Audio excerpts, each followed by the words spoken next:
Congress leader Supriya श्रीनेते ने India को भारत से बदलने पर पीएम मोदी पर शदीद तनकीद करते हुए कहा कि ये देश हमारी माँ है और तुमने अपनी माँ के नाम के साथ खिलवाड़ किया है और लोगों को अजीम मुल्क पर हंसने का मौका दिया।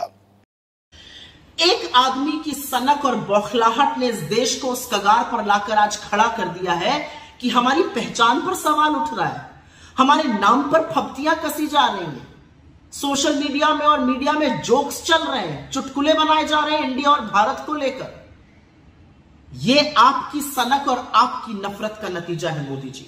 मुझे पता है कि आप इंडिया से डरते हैं, मुझे पता है कि आप अपने विपक्ष से नफरत करते हैं, लेकिन हमसे नफरत करते तो आप दुश्मनी देश से निभाने लगे। इस देश को हम लोग अपनी मां कहते हैं और मां के नाम के साथ खिलवाड़ कौन करता है? आपने तो वो दुष्कर्म भी करके दिखा दिया। इस देश में एक संविधान है और उस संविधान के आर्टिकल 1 ने हमें पहचान दी है भारत की, हमें पहचान दी है इंडिया की।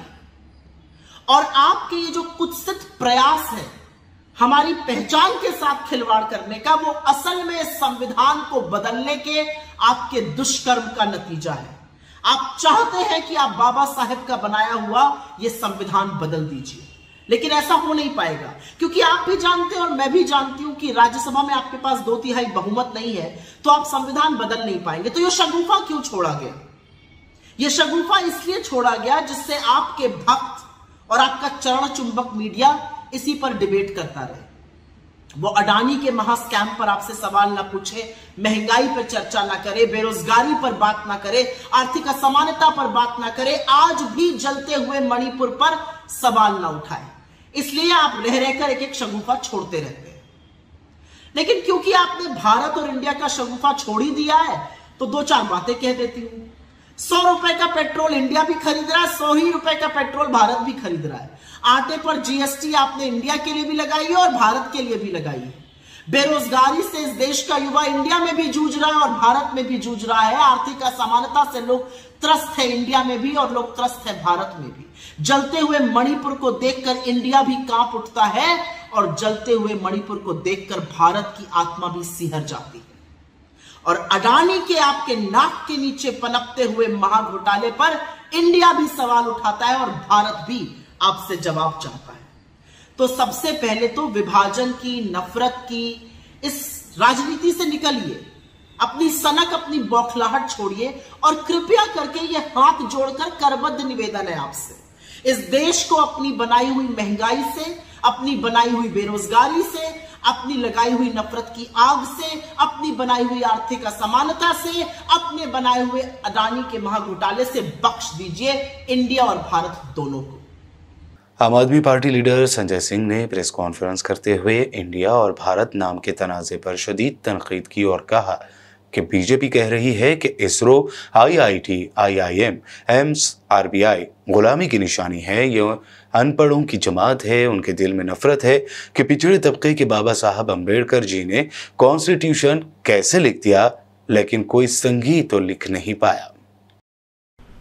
और जहां तक इंडिया गठबंधन का सवाल है, हमने तो बाबा साहब के द्वारा आर्टिकल 1 में दिए गए दोनों शब्दों को लिखा, जुड़ेगा भारत, जीतेगा इंडिया।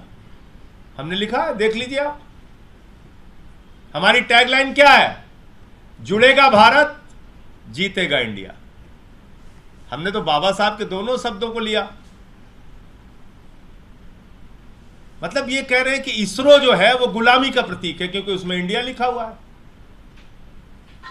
IIT गुलामी का प्रतीक है, IIM गुलामी का प्रतीक है, एम्स गुलामी का प्रतीक है, रिपब्लिक ऑफ इंडिया का जो पासपोर्ट लेके जाते हैं वो सब गुलाम है, गुलामी के प्रतीक है वो सब।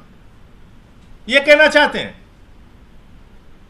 इसलिए मैं कहता हूं ये अनपढ़ों की जमात है भाजपाइयों की, और इनके मन में कुंठा है कि बाबा साहब ने संविधान कैसे लिख दिया, कोई संगी क्यों नहीं लिख पाया। तो इसलिए वो कुंठा बार बार इस रूप में सामने आती है। लेकिन तुम्हारे इन प्रयासों से बाबा साहब का सम्मान इस देश में कम होने वाला नहीं है और भारत के संविधान का महत्व देश और दुनिया में कम होने वाला नहीं है। दाना tours and travels Iraq package Baghdad, Najaf, Karbala, हिला, कूफा, काज़मिया. Celebrate 11वीं in Baghdad Sharif. Limited seats available. 11 days and 10 nights. Departure 21st October.